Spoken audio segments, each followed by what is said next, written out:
అందరికీ నమస్కారం. सभी को नमस्कार. ఈరోజు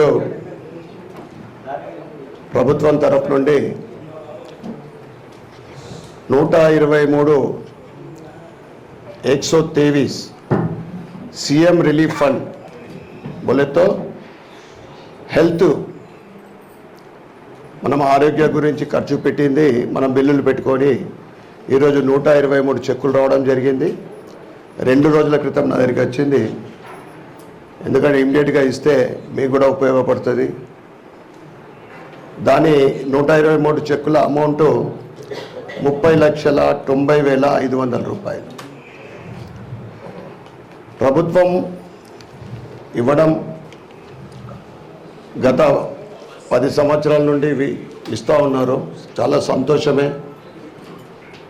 ఈ సందర్భంగా ప్రభుత్వానికి నేను కృతజ్ఞతలు చెప్పుకుంటా ఉన్నా. కానీ సంవత్సరం నుండి కూడా ప్రతి సీఎం రిలీఫ్ ఫండ్ చెక్కుల పంపిణీ కార్యక్రమంలో నేను ఒకటే విషయం చెప్తా ఉన్నాం. నేను అసెంబ్లీలో కూడా మాట్లాడాలని అంశం పెట్టిన, అర్థమవుతుందా మీకు సార్?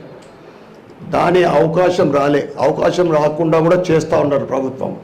పనికి మాలిన మాటలతోటి ఎప్పుడెప్పుడు అసెంబ్లీని కంప్లీట్ చేద్దామనే మాటలు.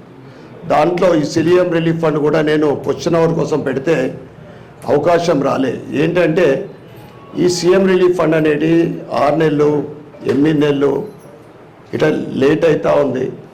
మరియు తక్కువ శాతం వస్తూ ఉంది వారికి. ఎందుకంటే ఉన్నోళ్ళు బాగున్నోళ్ళు అయితే ఇవన్నీ ఏం పెట్టుకోరు, सीएम रिलीफ फंड కోసం పెట్టుకోరు.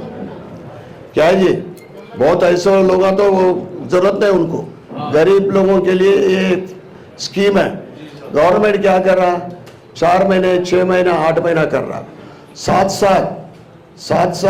1 लाख रुपए का जो ट्रीटमेंट का अपन अप्लाई करे तो कम से कम 50,000 रुपये आना.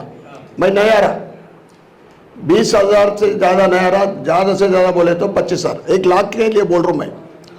15 से 25,000 आ रहा. हम गवर्नमेंट को डिमांड कर रहे और भी करेंगे.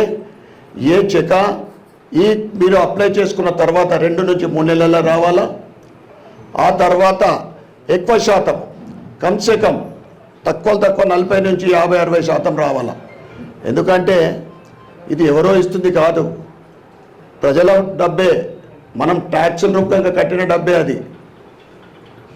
ఈ విధంగా ప్రభుత్వము ఇక 6 గ్యారెంటీ అవన్నీ ఇప్పుడు అవసరం లేదు. కానీ సీఎం రిలీఫ్ ఫండ్ చెక్కులు మాత్రము వెంటనే త్వరగా రావాలని, ఎక్కువ శాతము మనం అప్లై చేసుకున్న దాంట్లో ఎక్కువ శాతం రావాలని మేము ప్రభుత్వానికి డిమాండ్ చేస్తూ ఉన్నాం.